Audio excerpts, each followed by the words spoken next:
So it's time to evaluate sources using OPVL.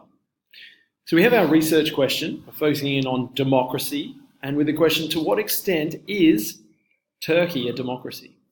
We've created our guiding questions about the different characteristics of democracy and made specific connections to the IB context and content and concepts.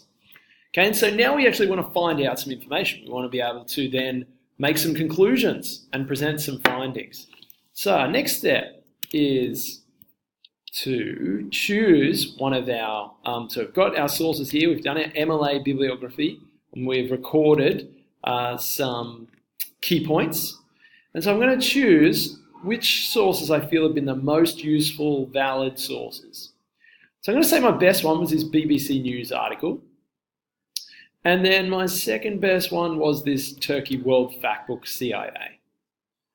Okay, so I'm going to think through origin, purpose, values, and limitations to why I chose this source and why I feel like it's been a useful source for my investigation.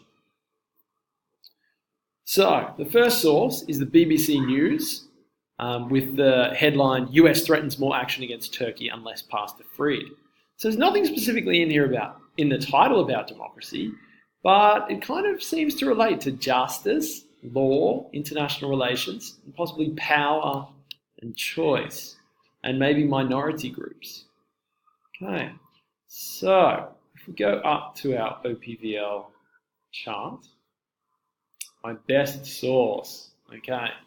So to critically think about the source of information we're using, I've used the guiding questions. So origin, what? A news article from a British perspective. It's a secondary source from the BBC in August 2018 and on the BBC News website. So here we have our origin, our O. Now a P, a purpose. Why? Well, it's to inform about the current crisis between Turkey and America. It's to show that an unfair court and detention system can impact international relations.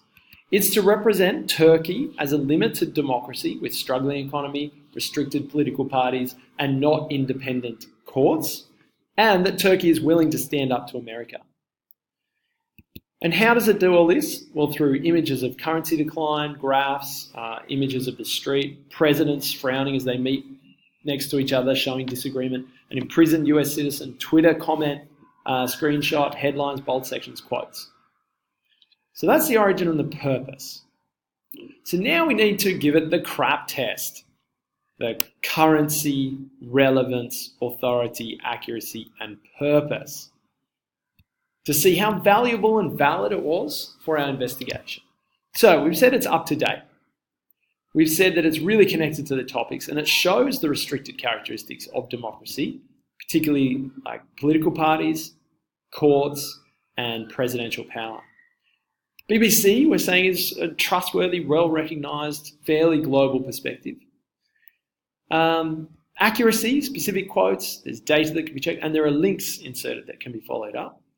And purpose, to show that America is what it's willing to do and isn't willing to do for this imprisoned American, and, more interestingly to our topic, to reflect how governance system can impact fairness and development. Any limitations to this source? Well, it is happening right now, so it's hard to know what's going to happen next or have some kind of long-term evaluation. The relevance, well, it answers 3 of our guiding questions, which is quite relevant, so that's helpful.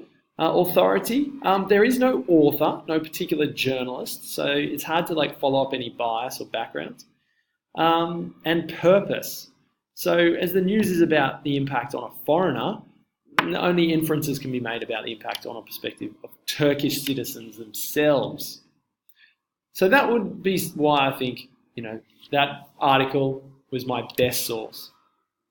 Then I've chosen the second source, and in a more brief description, I've shown who published the source and when it was updated.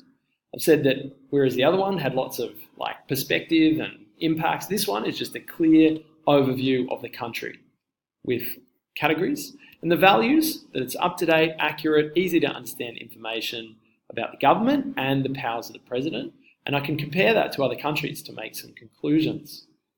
Limitations, well, as it said, there's no interpretation, there's no perspectives of people, there's no real thoughts about the impact of these things on fairness and development, so you have to then make those inferences. But it means that my two best sources together, I have some factual base of knowledge and then a range of kind of interpretation and impacts. So here we have our origin, purpose, value, and limitation for both our news article and our CIA World Factbook.